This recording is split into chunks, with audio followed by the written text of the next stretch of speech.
Tem gente que ouve o mundo no volume 10. Tem gente que não. Tem gente que sente a luz mais forte, a textura mais áspera. Tem ideias que não param de girar. Tem gente que pensa fora da caixa, fora da linha, porque nunca coube dentro dela. Que esquece onde deixou a chave, mas lembra bem do passado. Que tropeça nas pequenas coisas, mas voa nas grandes ideias. TDAH, autismo, dislexia, altas habilidades são nomes diferentes para cérebros que funcionam diferente. E diferente não é quebrado. Diferente é outra forma de existir, outra forma de pensar, de criar e de pertencer. De acordo com o programa Neurodiversidade no Trabalho da Universidade de Stanford, entre 15 e 20% da população mundial é considerada neurodivergente. Essa quantidade levanta a necessidade de se debater o assunto. Pensando nisso, a FBB vem te lembrar que existem infinitas formas de pertencer. Aqui a gente abaixa o volume do julgamento e aumenta o volume da compreensão. Falamos dos desafios reais, de acolhimento real e dos superpoderes que só quem pensa diferente tem. Se você é neurodivergente, esse é seu espaço. Se você ama, cuida ou convive com alguém, fique aqui. Você vai entender esse mundo melhor. Eu sou Marta Mello, apresentadora do canal AFBB TV, e esse é o programa AAFBB Infinitas Formas de Pertencer. Bem-vindo, a sua forma importa. Nós estamos aqui, nessa mesa, aqui nesse podcast, para falar sobre um assunto que a FBB abraçou e que a gente vai levar para o país inteiro. Esse é o programa Infinitas Formas de Pertencer, e eu queria que os meus convidados aqui se apresentassem. Maravilha. Eu vou dar a oportunidade para a doutora Moara, porque sou o único homem na mesa, então, por educação, por favor. O meu nome é Moara Lanes e eu sou neuropsicóloga. Doutora Mini. Meu nome é Amine Gerke e eu sou advogada. Me chamo Hugo Gerke, sou advogado e nós, eu e a doutora Amine, com o doutor Jander e a doutora Cataline, fazemos parte da orientação jurídica da AFBB. Estamos hoje aqui nesse bate-papo que é maravilhoso e vai ser bem interessante. Eu vou então começar com a doutora Moara.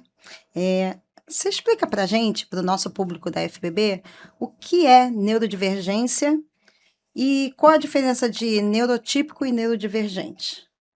Então, neurodivergência é aquela característica que se refere a padrões diferentes de funcionamento cerebral ou mental. Então, são pessoas que vão funcionar dentro da sociedade com características diferenciadas em relação ao que se considera o padrão regular de funcionamento. É um termo importante para que a gente conheça e divulgue como esse trabalho se propõe a fazer, porque ele traz uma perspectiva de acolhimento para essas pessoas. Então, ele foge daquele padrão biomédico de avaliação do outro como aquele a quem falta alguma coisa, aquele como a quem é incompleto, aquele como quem não consegue realizar determinada função, porque ele deixa de ser avaliado pelo padrão coletivo e propõe que a gente olhe para as perspectivas sociais por novos padrões, inclusive aqueles onde ele cabe e funciona muito bem.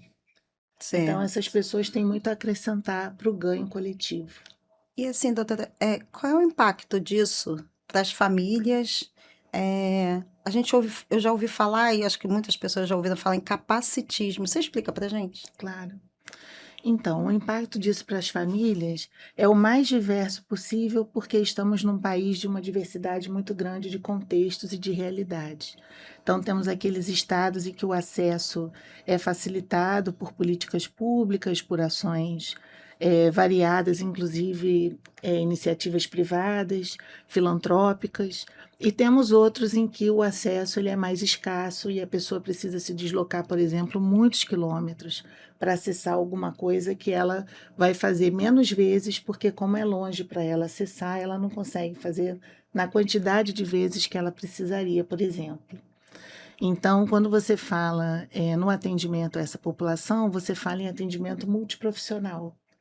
Essas pessoas precisam de todo tipo de suporte para que elas apresentem o pleno desenvolvimento. E aí, para você reunir esses profissionais e fazer com que essa pessoa acesse esse espaço, você precisa pensar qual é a condição que ela tem de se deslocar até o lugar de atendimento. Qual é a faixa etária que esse local de atendimento atende, se ela está ou não está dentro desse público. Depois, quando você pensa em rede de atendimento, por exemplo, quando ela está no espaço que atende a infância, qual é o trabalho que recebe ela quando ela chega à juventude? Ou há uma fragmentação da rede? E aí ela faz acompanhamento durante a infância, mas ela não tem durante a juventude, por exemplo. E se você tiver durante a juventude e na fase adulta, para onde ela vai? Porque ela pode ter ganhos e ela pode migrar, por exemplo, no caso do autismo, em relação aos níveis de suporte. Então, a gente pode pensar numa pessoa que era nível de suporte 3, que com o tempo ela ia com as terapias, e aí acho importante a gente valorizar que o que faz a diferença na vida dessas pessoas, entre muitas coisas, muitos ganhos sociais, entre políticas públicas, entre iniciativas, é o espaço terapêutico. Investir no profissional, investir na possibilidade de capacitação dessas pessoas. Ainda que ela tenha durante a infância e a juventude um ganho significativo e ela migre o nível de suporte dela do 3 para o 2, do 2 para o 1, ela não deixa de ser, né, autista, por exemplo, quando ela chega na fase adulta. E aí é preciso capacitar essas pessoas para que essas pessoas saibam recebê-las no ambiente de trabalho. Então, a gente pensa em relação ao capacitismo, que foi a pergunta que você me fez. Quando você tem uma pessoa que passou a infância toda indo às terapias, os pais naquele esforço hercúleo para levar, para dar banho, para botar roupa, para pegar, para ir para a escola, para almoçar, e aí legitimando essa pessoa naquele lugar. Não, meu filho, vai à escola sim, que vai ser bom para você, você vai fazer seus amigos. Aí ela vai pela juventude, os desafios que já são próprios da juventude. E lá vai ela cumprindo as etapas dela. E aí ela chega, por exemplo, no ambiente de trabalho. Não faz sentido que ao chegar lá, ela ouça de alguém que alguma pessoa tem uma característica ruim, negativa, porque vai ver que ela é autista. Porque ela migrou por muitas etapas ao longo da vida para estar ali fazendo parte daquela equipe, daquele grupo. Então, a gente precisa saber que a luta anticapacitista na verdade, é uma luta educativa da população, porque é um movimento novo das pessoas entenderem esse volume enorme de diagnósticos que se apresenta. E que incluir uma pessoa não é deixar ela entrar no ambiente fisicamente, é garantir a ela que ela se sinta bem naquele espaço e que aquele espaço faça sentido para ela e ela faça sentido naquele espaço. Sim. Então, se você for pensar na Lei Brasileira de Inclusão, tem lá o artigo, quando ele fala das barreiras, ele vai falar da barreira atitudinal. Então, que barreira é essa que a gente precisa ajudar a superar? Tem lá a arquitetônica, tem a urbanística, mas tem aquela da atitude das pessoas em relação àquele que foi inserido ali. Então, agora que ela convive com aquela pessoa e ela percebe que determinadas expressões incomodam, ela pode buscar uma maneira de superar isso. E fazer com que a forma como a gente se comunique seja boa e positiva para todos que fazem parte daquele espaço. Então, toda vez que a gente se abre ao novo, é natural que existam as resistências, que as pessoas achem que não é necessário, que vejam nisso um exagero. Mas quem lida com a população neurodivergente está seguro de que é necessário garantir a ela que ela se sinta bem-vinda e querida naquele espaço. E que aquilo que ela apresenta como diferença não seja considerado uma incapacidade ou uma inferioridade. Porque, veja, o termo neurodivergente, ele entra numa pauta de uma discussão muito importante, que ele vai ser considerado uma pessoa diferente das outras ou ele vai ser considerado uma pessoa com patologia, né? Então, do ponto de vista médico, a gente tem o DSM-5, que é o manual psiquiátrico, ele é um manual internacional, que vai dizer das deficiências das pessoas que têm essa característica. Por que ele vai olhar para isso? Porque ali é uma visão biomédica, é aquilo que aquele modelo se propõe a atender. E na medida que ele identifica os déficits e as dificuldades, ele vai propor, portanto, encaminhamentos e terapias para que a pessoa conquiste o que lhe falta, para que ela consiga suprir essas dificuldades e ela tenha maiores ganhos ao longo da vida. Então, é importante que que as pessoas neurodivergentes, as pessoas neurotípicas, convivam, seja no espaço social, seja nas celebrações culturais, seja na escola, porque naquele espaço um grupo ensina para o outro o que é adequado e o que não é. Tem os ganhos, né, Mora? Eu ensino a você ser uma pessoa diferente, porque comigo você tem que ser diferente para eu funcionar bem. E você me ensina a ser como você é, porque eu não estou entendendo do que você está falando, e quando eu vejo você, eu me modelo. Eu modelo o meu comportamento pelo seu. Seria uma perspectiva do ganha-ganha. É o ganha-ganha. Você me ensina para que eu possa me potencializar os meus talentos, e eu quero aprender a forma que você também pode expressar os seus talentos. Seria uma isso, troca, em condições ideais seria isso. Doutora Mora, você falou na palavra garantir. Eu queria perguntar aqui aos nossos advogados, como se garante isso? Que essa pessoa tenha todas as possibilidades. Olha, é uma pergunta muito interessante, porque ela não é respondida por uma frase afirmativa. Posso ter uma proteção legal que estabeleça os direitos. Mas eu, ouvindo a doutora Moara falar, eu penso que a base para esse entendimento de garantia é o respeito. A base é você entender que nem todos nós somos iguais. Mas ser diferente não é o problema.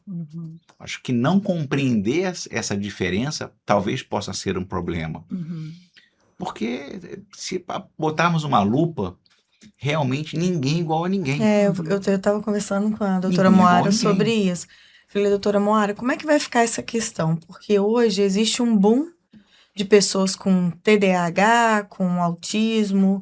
E aí, como é que vai ser essa questão? Vai ser assim, a gente vai ser excluído, né, dos neurodivergentes, porque acho que uma população imensa, muito grande, vai ser neurodivergente. Sim. Daqui a pouco. Talvez o normal. O normal será o neurodivergente.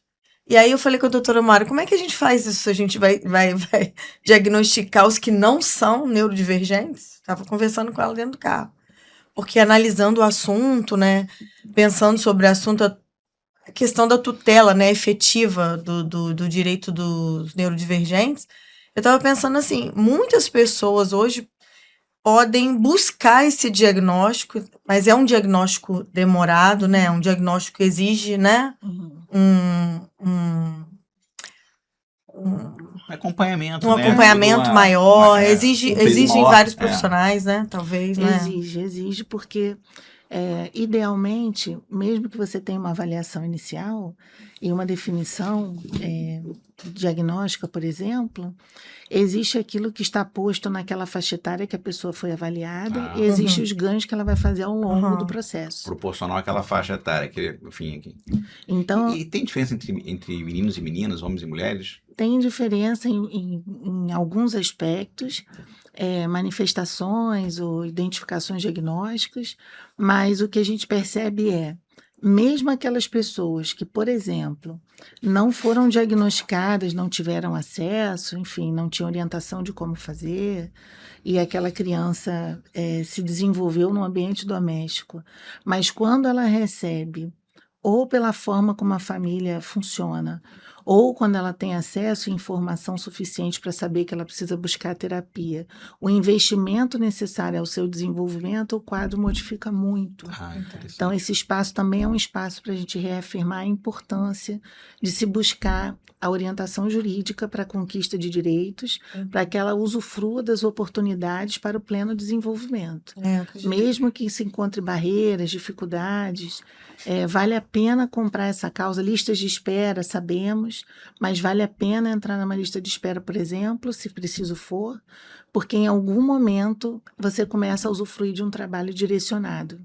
E esse trabalho direcionado faz toda a diferença, porque a gente percebe que não só aquela pessoa recebe a assistência, mas você tem que pensar também nos pais, Sim, no sim. cuidador. Esse cuidador, ele fica E- muito sozinho com essa Isso é pessoa. interessante porque o ponto de partida talvez seja essa avaliação, seja o diagnóstico. Aí, superando o diagnóstico, no campo do direito, você começa a perceber o enquadramento de diversos suportes jurídicos legais Sim. para as Garantia as de pessoas que saúde, garantem. educação, Por né? exemplo, Inclusão social. eu fico pensando, ao ser fixada uma pensão alimentícia, por exemplo, Uhum. talvez não tivesse sido abordado, à época da fixação, uma necessidade de tantas sessões de terapia. Uhum. Ou melhor, uma necessidade de múltiplas terapias. Uhum. Isso tudo impacta financeiramente. Sim. Isso E impacta. vale lembrar que esses pacientes às vezes não conseguem andar de ônibus. Pois é, né? Então, Eles não Então, isso conseguem entrar num impacta. ônibus Seria cheio o de caso gente e andar. É. de uma modificação, uma revisão dessa pensão alimentícia. Outra coisa, o impacto nisso também no direito previdenciário, Uhum. porque isso alcança as pensões, inclusive pensões por morte. Uhum. Quando se tem também a possibilidade dessas garantias, Uhum. você também é assegurado por lei outros benefícios, Uhum. como até a compra de passagem, a doutora Amin está falando sobre isso, É a verdade. compra de passagem aérea até para o acompanhante, Pro Sim. acompanhante É, do a- neurodivergente, né? toda a questão dos próprios planos de saúde que E- passam a enxergar Isso. E o uma que é outra demanda. importante agora a gente falar, que é um assunto muito importante nesse momento, é que com a Lei 13.146 de 2015, né, que é a Lei de Inclusão, LBI, ou Estatuto da Pessoa com Deficiência, o que aconteceu? Ela garantia alguns direitos, né? E a Lei Berenice Piana também, que é um marco legal que instituiu a Política Nacional de Proteção de Direitos à Pessoa com Transtorno do Espectro Autista. Aí o que aconteceu? Quando veio a reforma tributária, né, que é a Lei 14.254 de 2021, ela excluiu um pouco os autistas nível suporte nível 1, né? E aí existiu agora uma ação direta de inconstitucionalidade 7779, que vai ser julgada, parece que agora terça-feira, Não, dia 3 de agosto. dia 3 de 3 de agosto, agosto. vai ser julgada dia 3 de agosto, que Pelo vai Tribunal Federal, não? e vai falar sobre isso, porque antes existia uma proteção mais ampla e a reforma tributária restringiu um pouco essa proteção. Isso acabou criando uma desigualdade Uhum. entre os deficientes, né, entre os autistas. Então, Uhum. o autista nível 1, na visão da legislação tributária, ele não precisa do amparo do Estado no aspecto de renúncia fiscal, Uhum. né, para comprar um carro, por Uhum. exemplo, Uhum. para ter um outro benefício tributário. Uhum. Só os autistas de nível de suporte 2 e 3. Uhum. E isso cria uma exclusão. desigualdade, uma exclusão, que é exatamente o que se busca Se pretende resolver. combater, né? É. Combater.